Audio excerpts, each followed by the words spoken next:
Luc, chapitre 7. Après avoir prononcé toutes ces paroles devant le peuple qui l'écoutait, Jésus entra dans Capernaüm. Un officier romain avait un esclave auquel il était très attaché et qui était malade, sur le point de mourir.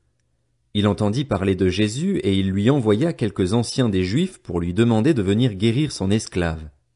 Ils arrivèrent vers Jésus et le supplièrent avec insistance, disant: « Il mérite que tu lui accordes cela, car il aime notre nation et c'est lui qui a fait construire notre synagogue. » Jésus partit avec eux. Il n'était plus très loin de la maison quand l'officier envoya des amis vers lui pour lui dire: « Seigneur, ne prends pas tant de peine, car je ne suis pas digne que tu entres sous mon toit. C'est aussi pour cela que je n'ai pas jugé bon d'aller en personne vers toi. Mais dis un mot et mon serviteur sera guéri. En effet, moi aussi je suis un homme soumis à des supérieurs et j'ai des soldats sous mes ordres. Je dis à l'un: pars, et il part, à un autre: viens, et il vient, et à mon esclave: fais ceci, et il le fait. » Lorsque Jésus entendit ces paroles, il admira l'officier et, se tournant vers la foule qui le suivait, il dit: « Je vous le dis, même en Israël je n'ai pas trouvé une aussi grande foi. » De retour à la maison, les personnes envoyées par l'officier trouvèrent l'esclave qui avait été malade en bonne santé.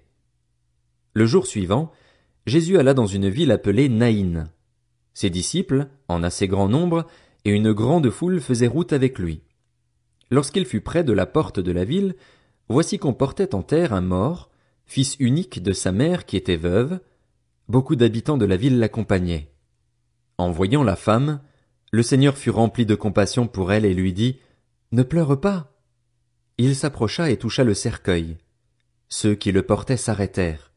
Il dit: « Jeune homme, je te le dis, lève-toi. » Et le mort s'assit et se mit à parler. Jésus le rendit à sa mère. Tous furent saisis de crainte et ils rendaient gloire à Dieu en disant: « Un grand prophète a surgi parmi nous. » Et « Dieu a visité son peuple. » Cette déclaration sur Jésus se propagea dans toute la Judée et dans toute la région. Jean fut informé de tout cela par ses disciples. Il en appela 2 qu'il envoya vers Jésus pour lui dire: « Es-tu celui qui doit venir ou devons-nous en attendre un autre ?» Arrivés vers Jésus, ils dirent: « Jean-Baptiste nous a envoyés vers toi pour te demander: « Es-tu celui qui doit venir ou devons-nous en attendre un autre ?» À ce moment-là, Jésus guérit de nombreuses personnes de maladies, d'infirmités et d'esprits mauvais, et il rendit la vue à bien des aveugles. Puis il leur répondit: « Allez rapporter à Jean ce que vous avez vu et entendu. Les aveugles voient, les boiteux marchent, les lépreux sont purifiés, les sourds entendent, les morts ressuscitent, la bonne nouvelle est annoncée aux pauvres. Heureux celui pour qui je ne représenterai pas un obstacle. » Lorsque les messagers de Jean furent partis, Jésus se mit à dire à la foule au sujet de Jean: « Qu'êtes-vous allé voir au désert? Un roseau agité par le vent? Mais qu'êtes-vous allé voir? Un homme habillé de tenue élégante? Ceux qui portent des tenues somptueuses et qui vivent dans le luxe se trouvent dans les maisons des rois. Qu'êtes-vous donc allé voir? Un prophète? Oui, je vous le dis, et plus qu'un prophète. C'est celui à propos duquel il est écrit: « Voici, j'envoie mon messager devant toi pour te préparer le chemin. » Je vous le dis, parmi ceux qui sont nés de femmes, aucun prophète n'est plus grand que Jean-Baptiste. Cependant, le plus petit dans le royaume de Dieu est plus grand que lui. Tout le peuple qui l'a entendu et même les collecteurs d'impôts ont reconnu la justice de Dieu en se faisant baptiser du baptême de Jean. Mais les pharisiens et les professeurs de la loi, en ne se faisant pas baptiser par lui, ont rejeté le plan de Dieu pour eux. À qui donc comparerai-je les hommes de cette génération? À qui ressemblent-ils? Ils ressemblent à des enfants assis sur la place publique, qui se parlent les uns aux autres et disent: « Nous vous avons joué de la flûte et vous n'avez pas dansé.